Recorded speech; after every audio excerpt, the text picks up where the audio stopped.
अन्नदाता, नीत तुम्हारा अन्नदाता। पग पग पर है संग तुम्हारे अन्नदाता। लहू किसानों का बन के पसीना, सींचता है धरती का सीना। मेहनत का तेरी हक दिलवाने, नई तकनीक नई खोज बताने।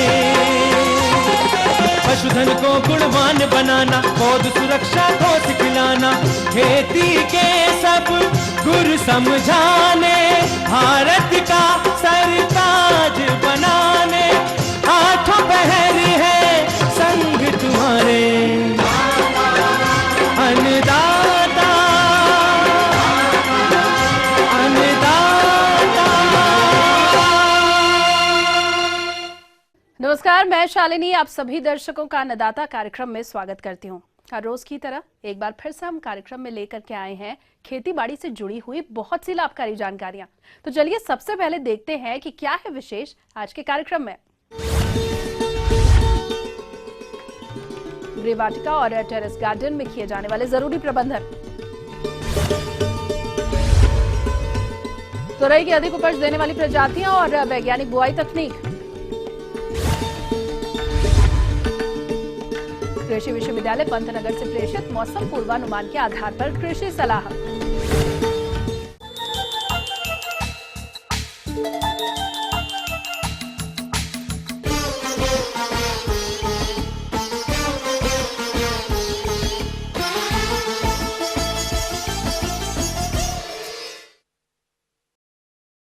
किसान भाइयों, जैसा कि अन्नदाता कार्यक्रम के पिछले अंशों में किचन और टेरेस गार्डन में फल और सब्जियों को उगाने की तकनीक हमने आपको बताई थी।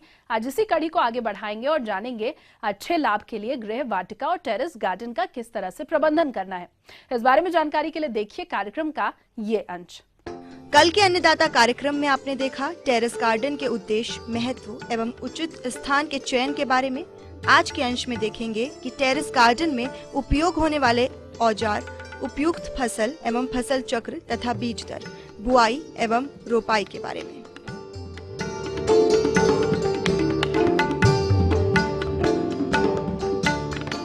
प्रयुक्त होने वाले औजार: खुरपी, कुदाल, रोजकेन, हैंड स्प्रेयर, गेडिंग होज, जूट की रस्सी, बांस की फट्टी इत्यादि इसमें प्रयुक्त होते हैं।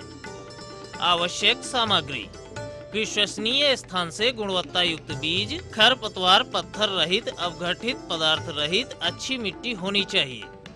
अच्छी प्रकार सड़ी हुई जैविक खाद, नदी की बलुई मिट्टी, रासायनिक उर्वरक, कीटनाशक, कवकनाशक दवाएं, आवश्यक जैविक पदार्थ जैसे नीम तेल, नीम केक, नीम पाउडर, पंचगव्य इत्यादि। टेरेस गार्डन की शुरुआत कैसे करें? बुआई में उपयोग होने वाले कंटेनर, गमले अच्छी तरह से धोकर उनमें जल निकास के लिए छिद्र बनाना चाहिए। चयनित पौधों के लिए उपयुक्त मिट्टी लाएं एवं मिट्टी में खाद को हाथ या खुरपी से मिलाएं। कंटेनर में ऊपर से 1 इंच जगह छोड़कर मिट्टी के मिश्रण को हल्के हाथों से ढीला भराई करें। जहां पर सब्जियों का रोपण करना हो वहां पर उथले गमले या पाट का प्रयोग करना चाहिए। उसमें 1 भाग मिट्टी, 1 भाग कंपोस्ट, 1 भाग बालू का प्रयोग करना चाहिए। तथा जहां पर सीधे बीज की बुआई करनी है वहां पर बुआई के बाद तुरंत सिंचाई करना चाहिए और बुआई के बाद ऊपर से घास या पुआल की परत बिछा देनी चाहिए। बीज जमने के बाद इस परत को हटा देना चाहिए। अधिकतर सब्जियों के नर्सरी पौधे 1 माह में रोपण हेतु तैयार हो जाते हैं। कुछ सब्जियों के बीज की सीधे बुआई करते हैं।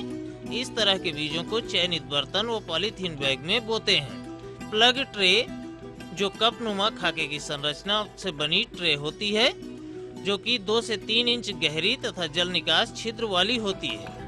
नर्सरी उगाने के कार्य में यह सबसे उपयोगी है। 1/4 भाग कंपोस्ट खाद को भरकर 1 प्याले में 1 बीज बोते हैं। उसके बाद सिंचाई एवं अन्य क्रियाएं की जाती हैं। कुछ बीजों को सीधे बुआई की जाती है तथा उनको चयनित पाट व पॉलीथीन बैग में ही बुआई करना चाहिए। जितना बीज का आकार हो उससे दुगने या तिगुने के अंदर बीज की गहराई होनी चाहिए। अधिकतर सब्जियों के बीज को सीधे कंटेनर में बुआई करते हैं। तथा बैंगन, मिर्च, टमाटर, शिमला मिर्च और प्याज के 30 से 40 दिन पुराने पौधों को कंटेनर में रोपण करते हैं और इनकी नर्सरी पौधशाला पके मिट्टी के बर्तन या पैन में उगाते हैं तथा एक स्वस्थ नर्सरी पौध को एक कंटेनर में उगाते हैं। यदि सीधे बुआई करनी है तो एक कंटेनर में 2 से 3 बीज की बुआई करते हैं। बीज उगने के बाद एक स्वस्थ पौधे को छोड़कर सबको निकाल देते हैं। तो ये थी कुछ उपयोगी जानकारियां। अब लेंगे एक छोटा सा ब्रेक, जल्द हाजिर होंगे, आगे और भी बहुत सी देंगे महत्वपूर्ण जानकारियां। बने रहिए हमारे साथ। तुरई की अधिक उपज देने वाली प्रजातियां और वैज्ञानिक बुआई तकनीक।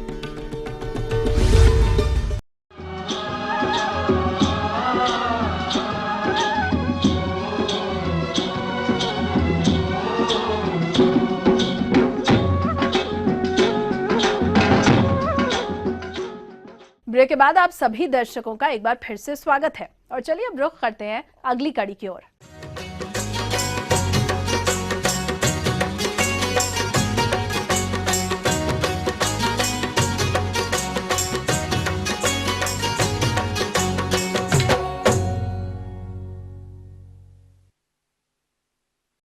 अपने प्रदेश के जिन किसान भाइयों के खेत खाली हैं, वो इस समय इन खेतों में तुरई की बुआई कर सकते हैं। मार्च महीने से अच्छा लाभ भी प्राप्त होना शुरू हो जाएगा, लेकिन इसके लिए जरूरी ये है कि तुरई की उन्नत प्रजातियों को चयनित करके वैज्ञानिक तरीके से बुआई की जाए, जिसके बारे में अपने सुझाव दे रहे हैं कृषि वैज्ञानिक डॉक्टर पंकज कुमार।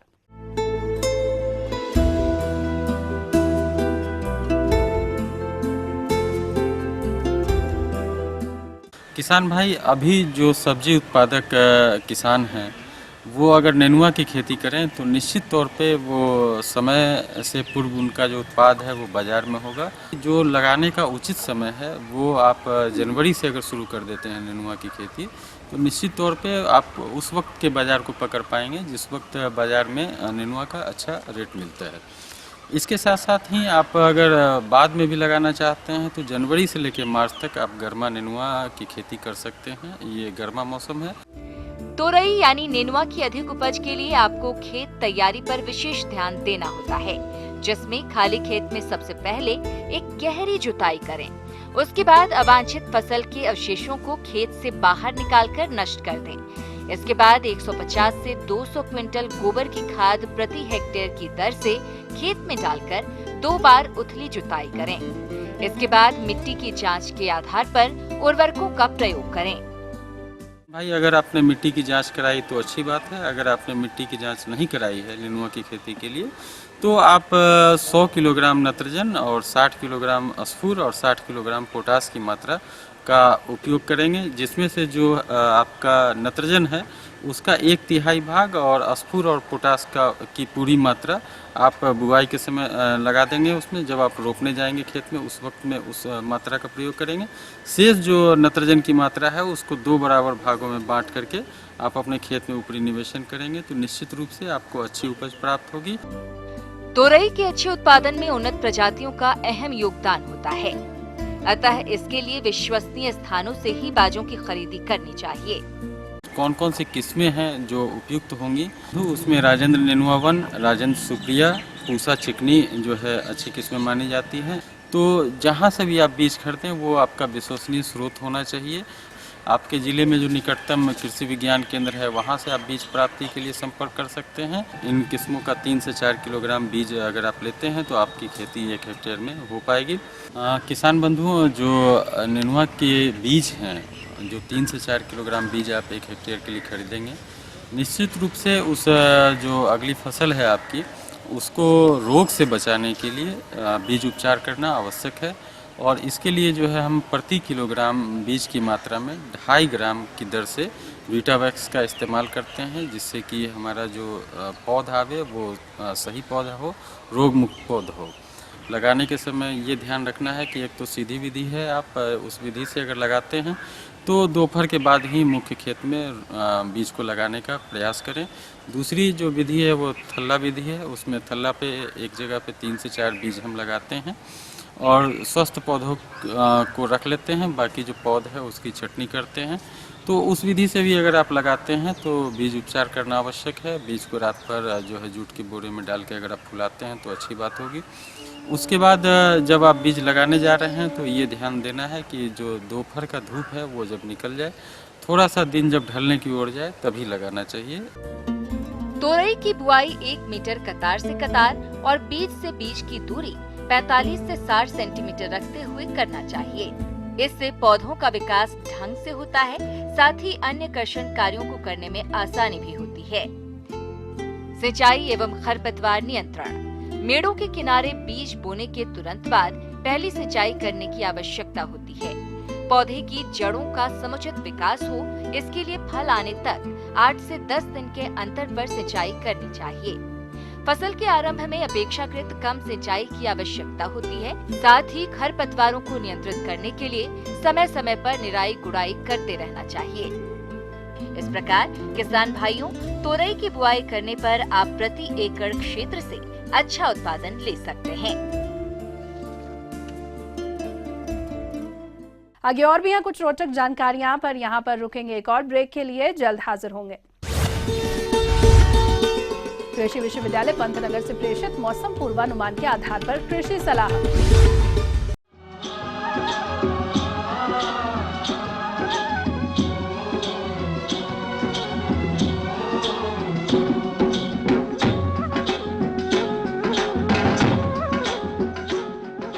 ब्रेक के बाद एक बार फिर से आप सभी दर्शकों का अन्नदाता कार्यक्रम में स्वागत है। चलिए बढ़ते हैं अगली प्रस्तुति की ओर।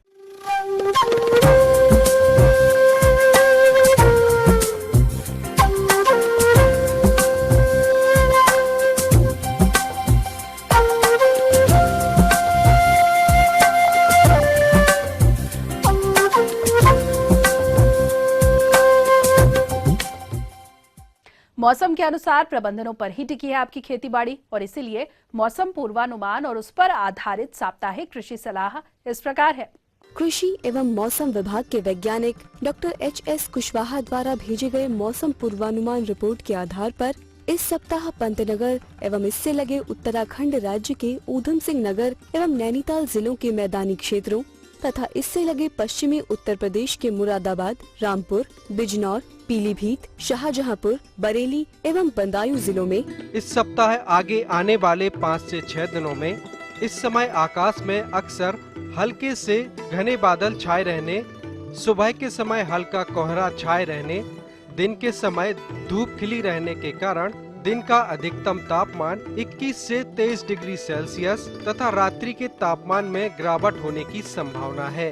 अतः ऐसे अनुमानित मौसम में गोविंद बल्लभ पंत कृषि एवं प्रौद्योगिक विश्वविद्यालय पंतनगर के कृषि वैज्ञानिकों द्वारा इन क्षेत्रों में कृषक भाइयों को अपने खेतों में खड़ी फसल में इस समय विभिन्न फलदार वृक्षों, सब्जियों एवं अपने पालतू पशुओं में इस सप्ताह कुछ कार्यक्रमों को अपनाने की सलाह दी जाती है, जो कि इस प्रकार है। पिछले दिनों कोहरा छाए रहने तथा कम तीव्रता की धूप खिलने के कारण इस सप्ताह संभावित शुष्क मौसम के मद्देनजर सलाह दी जाती है कि किसान भाई गेहूं की गांठ बनने तथा बालियां बनने के पूर्व की अवस्था में फसलों में हल्की सिंचाई करें। अच्छी गुणवत्ता का अनाज प्राप्त करने हेतु गेहूं की फसल को खरपतवार मुक्त रखें। बालियां निकलने की पूर्व अवस्था की फसल में नाइट्रोजन की शेष बची मात्रा यदि अभी तक ना दी हो तो इस सप्ताह यूरिया 25 किलोग्राम मात्रा प्रति एकड़ की दर से दोपहर के समय भुरकाव करें और इसके बाद 24 घंटे के अंदर फसल में हल्की सिंचाई अवश्य करें। बसंतकालीन गन्ने की बुआई हेतु इस सप्ताह मौसम अनुकूल है, अतः जिन किसान भाइयों के खेत अभी खाली हैं, वह इनमें गन्ने की खेती कर सकते हैं।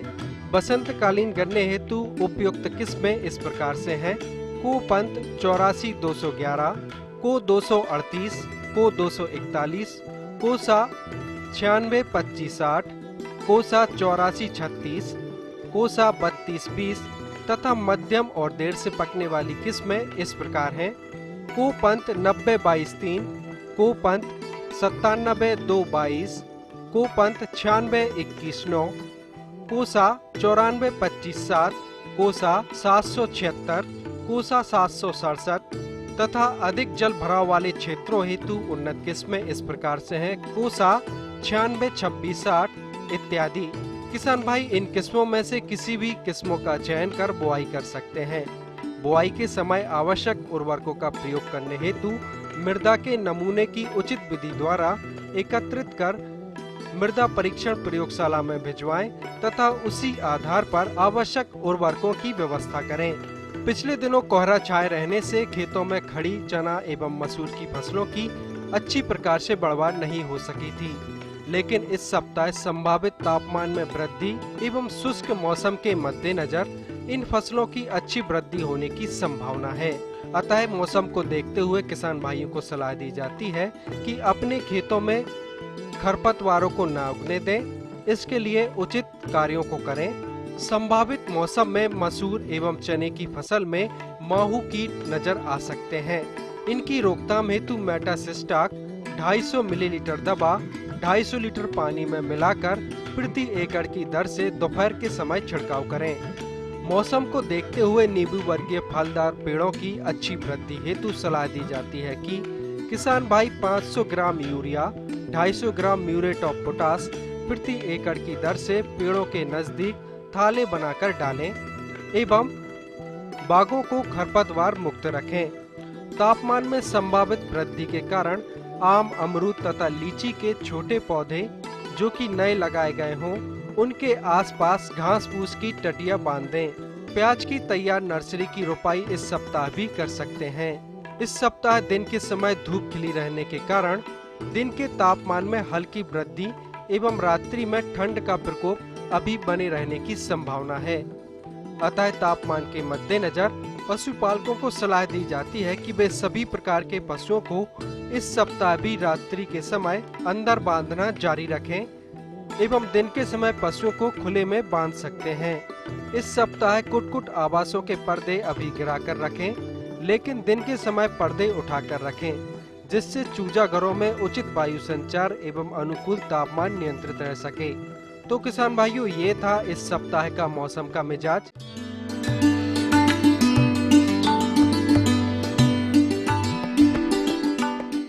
अन्नदाता हेल्पलाइन निशुल्क फोन संपर्क सेवा के माध्यम से आपके द्वारा पूछे गए कृषि संबंधित प्रश्नों को हम अपने कार्यक्रम में शामिल करते हैं और इसी के तहत आज का चयनित प्रश्न और उसका जवाब इस प्रकार है।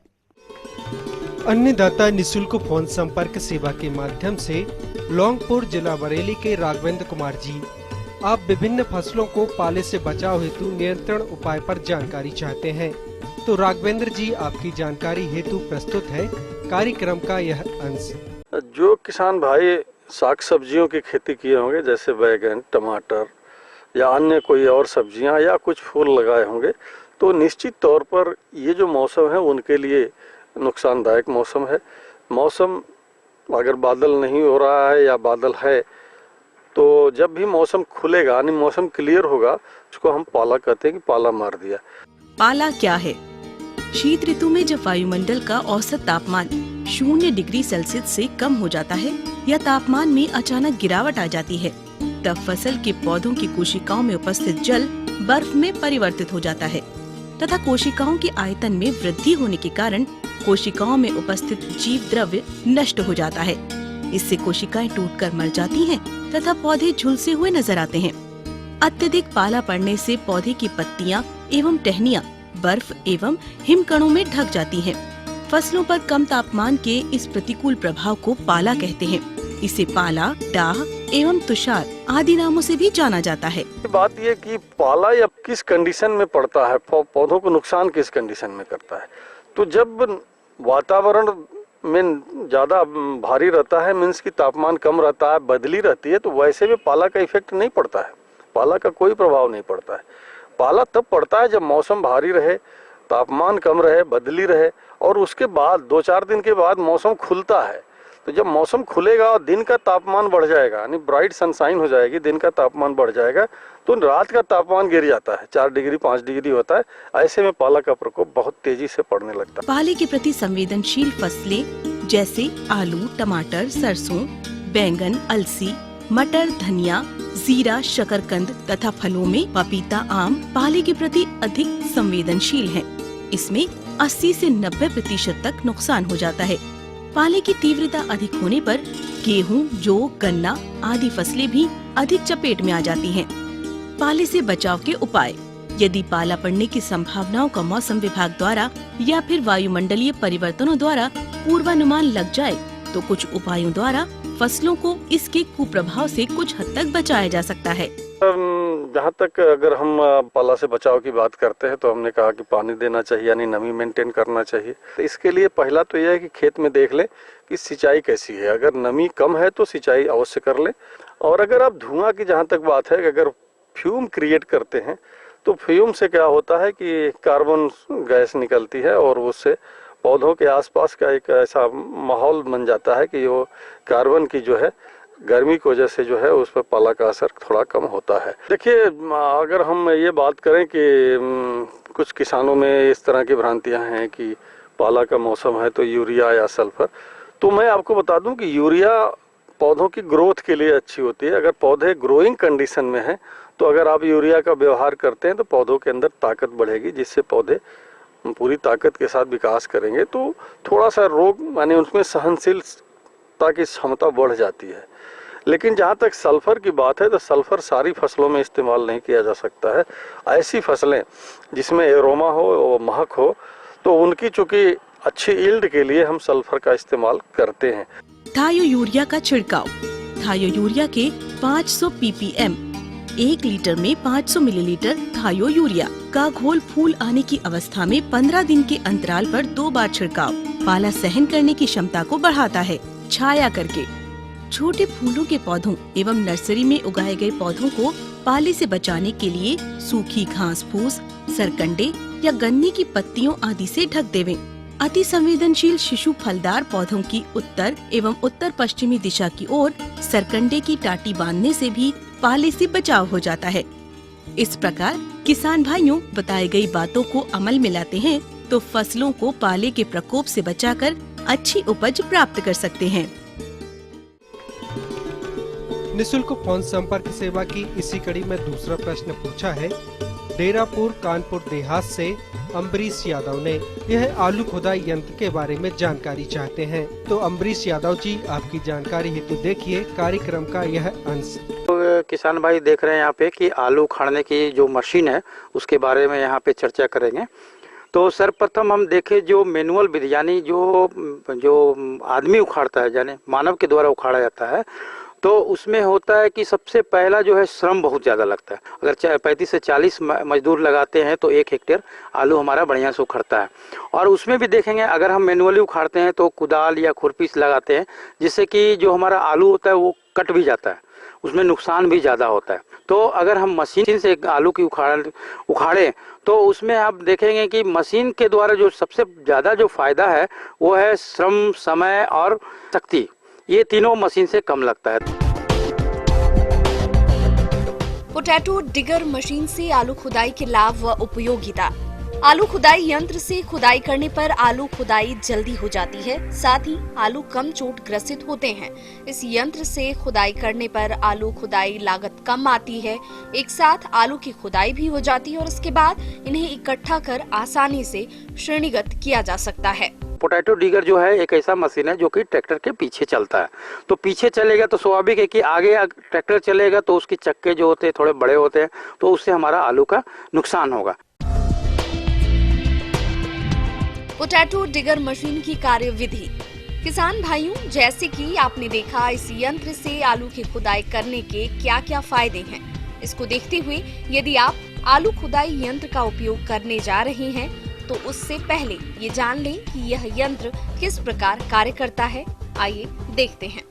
तो उसके लिए एक रो व्हील आता है जो पतला चक्का रहता है जो कि 2 आलू के रो के बीच में वो आसानी से घुस जाता है और उसमें हम लोग पीटीओ के द्वारा उसको कनेक्ट करते हैं पीछे में 3 पॉइंट लिंकेज से। और ब्लेड 2 रो में ब्लेड लगा हुआ है वो आलू को उखाड़ता है। उससे क्या होता है कि आलू का उखाड़ने के समय जो हमारा उठता है आलू उखड़ा और वो हमारे एलिवेटर पे आता है। आने के बाद जो हमारा कन्वेयर एलिवेटर जो है वो है कि सेकिंग करता है, जो थोड़ा सा उसमें हाफ गियर लगाओ जिससे उछलता है। उससे क्या होता है कि आलू में जो लगा हुआ मिट्टी है वो उसमें झड़ जाता है। कन्वेयर के पीछे आप देखेंगे कि एक रोलर लगा हुआ है। रोलर के द्वारा जो मिट्टी जो भुरभुरा होता है उसको थोड़ा कम्पैक्ट करके एक सतह बनाता है और उसी कम्पैक्ट सतह पे वो जो उखड़े हुए आलू है वो आता है और उस पर गिरते जाता है। और गिरने के बाद हम लोग फिर उसको मैनुअली उसको हम लोग आलू को कलेक्ट कर लेते हैं। तो इससे हमारा जो आलू का नुकसान जो हुआ वो कम होता है। अगर हम 2 रो क्रॉप की बात करें तो हमारा जो फील्ड कैपेसिटी होगा 1 घंटा में जो कार्य करने का क्षमता होगा वो 0.15 से लेकर के 0.2 हेक्टेयर तक होता है 1 घंटे की बात करें।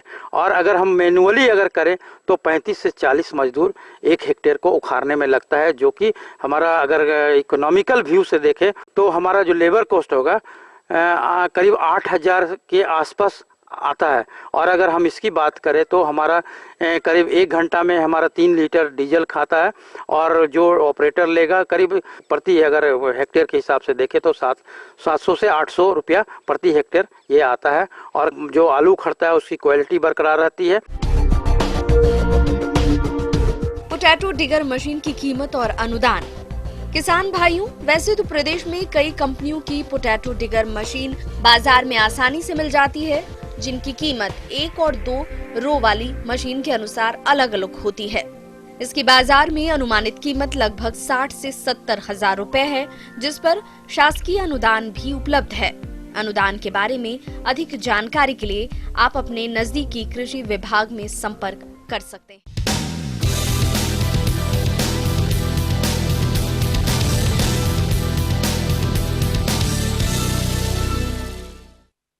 राज्य की विभिन्न मंडियों में कृषि उत्पादों के चढ़ते उतरते बाजार भाव की संक्षिप्त जानकारी इस प्रकार है।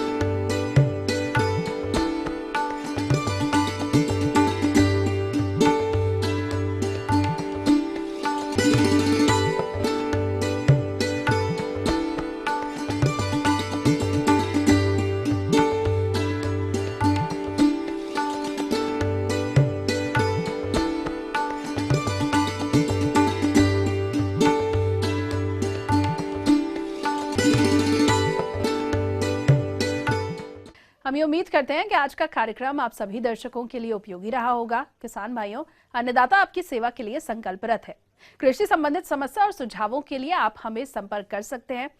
प्रोड्यूसर अन्नदाता ETV Uttar Pradesh Uttarakhand, Ramoji film city Hyderabad 501512। साथ ही आप हमें ईमेल भी कर सकते हैं। हमारा ईमेल आईडी है annadaata.up@etv.co.in। इसके अलावा हमारे निःशुल्क हेल्पलाइन नंबर 180010845999 पर सोमवार से शनिवार सुबह 10 से शाम 4 बजे के बीच आप हमें कभी भी संपर्क कर सकते हैं। और अब आइए देखते हैं कल दिखाए जाने वाले कार्यक्रम की मुख्य झलकियां। अच्छा लाभ प्राप्त करने हेतु गृह वाटिका और टेरेस गार्डन में किए जाने वाले जरूरी कार्य।